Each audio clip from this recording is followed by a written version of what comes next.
Täna sõidame mööda lumist Viini. Lumehõlvestega kaetud Viin on tõesti nagu muinasjutt. Viini lapsed mängivad lumega.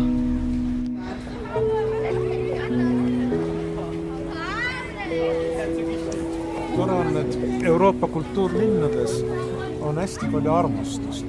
Viparkoogid ja libetühvigelskad liiga mida iganes.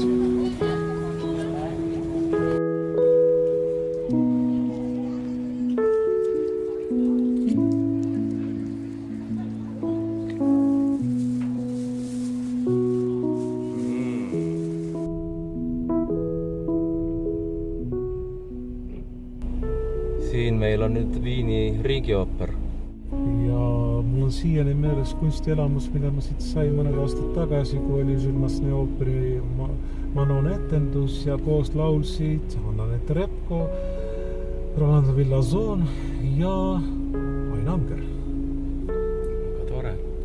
On uhke, kui sellises Euroopa olulisemas ooperimajas on ka mõni Eesti laulja. Meie reisime ringi mööda Euroopat, et leida talente oma konkursi jaoks. Ehk on tulemas mõni uus talent, kes Ain Angeri jälgedesse astub.